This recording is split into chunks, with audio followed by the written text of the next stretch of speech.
আমি আজি শিৱসাগৰ জিলাৰ সমূহ পাব্লিক সেক্টৰ বেংক আজি UFBU বেনাৰ আণ্ডাৰত ভাৰতীয় ষ্টেট বেংক মুখ্য শাখা আজি এই তলৰ মজিয়াত একত্ৰিত হৈছোঁ এটাই কাৰণত, সেয়া হ'ল 5-day বেংকিং।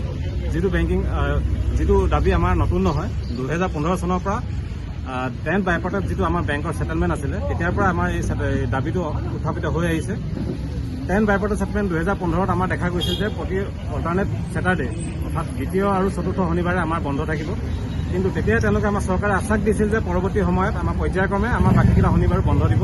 কিন্তু সময়ত দেখা গ'ল যে তেওঁলোকৰ দাবী মানি নল'লে, আৰু সেইবাবে আমি আজি উপায়ন্তৰ হৈ ভাৰতীয় যিমানখিনি বেংক আছে, পাব্লিক ছেক্টৰ বেংক আছে, তেওঁলোকে সমূহ একত্ৰিত হৈ UFBU Indian forum of bank ইণ্ডিয়াৰ আধাৰত তেওঁলোকৰ অধীনত আমি আজি এই মুকলি মঞ্চত বহি তেওঁলোকৰ বিৰুদ্ধে এটা সংগ্ৰাম চলাবলৈ বাধ্য হৈছোঁ।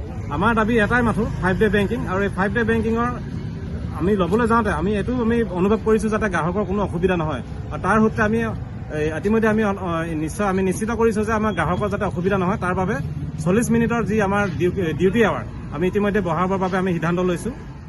তথাপিও আমি আশাবাদী আজিৰ তাৰিখত যে অতি অনতিপলমে ভাৰতীয় চৰকাৰে, গভৰ্ণমেণ্ট অফ ইণ্ডিয়াই, ফিনান্স মিনিষ্ট্ৰীয়ে তেওঁলোকৰ আমাৰ এই দাবী মানি ল'ব।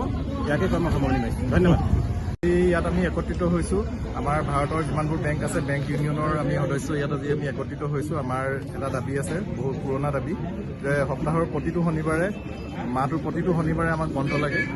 আৰু এই দাবীৰ কাৰণে আজি আমি ইয়াত একত্ৰিত হৈছোঁ। অনিচ্ছা স্বত্বেও আজি আমাৰ এটা বেংকিং খোলা ডে, তথাপিও আমি আজি বেংকৰ ভিতৰত নহয়, আজি বাহিৰত ৰাজপথত আমি ধৰ্ণা দিবলগীয়া হৈছে। ইয়াৰ মুখ্য কাৰণ হ'ল যে এই 5-day বেংকিঙৰ দাবীটো এতিয়া নহয়, 2015 চনৰ পৰা এই দাবী আছিলে, আৰু পৰ্যায়ক্ৰমে ইয়াক মানে মাহটোৰ দুটা শনিবাৰ, ছেকেণ্ড ছেটাৰডে আৰু ফ'ৰ্থ ছেটাৰডে, দ্বিতীয় আৰু চতুৰ্থ শনিবাৰ আমাক বন্ধ দিয়া হৈছিলে, আৰু আশ্বাস দিয়া হৈছিলে যে অতি শীঘ্ৰে প্ৰতিটো শনিবাৰে আমাক বন্ধ দিয়া হ'ব। কাৰণ যিহেতু ভাৰত চৰকাৰৰ বাকী সংস্থাসমূহ যেনেকৈ RBI হওক, ইঞ্চুৰেঞ্চ ছেক্টৰ হওক, বা বিভিন্ন ভাৰত চৰকাৰৰ অধীনৰ সংস্থাসমূহত ইতিমধ্যে 5-day ৱৰ্কিং আছে। প্ৰতিটো সপ্তাহৰ প্ৰতিটো শনিবাৰে বন্ধ থাকে। গতিকে আমাৰো সেই দাবী তেওঁলোকে মানি ল'ম বুলি কৈছিলে। আৰু 2023 চনত আমাৰ এটা এগ্ৰিমেণ্টো হৈছিলে, য'ত এই কথা উল্লেখ আছিলে যে চৰকাৰে অতি সোনকালে এই দাবী মানি ল'ব।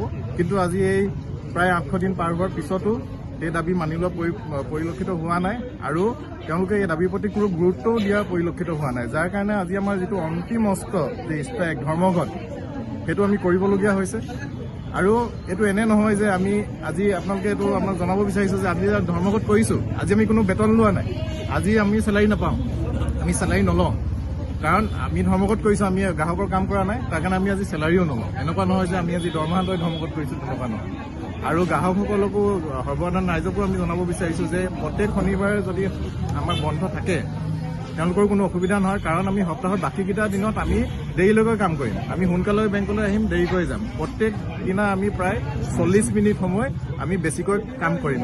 অৰ্থাৎ আমাৰ যিটো সপ্তাহৰ যিটো আমাৰ টোটেল ৱৰ্কিং আৱাৰ, সেইটো আমাৰ একেই থাকিব।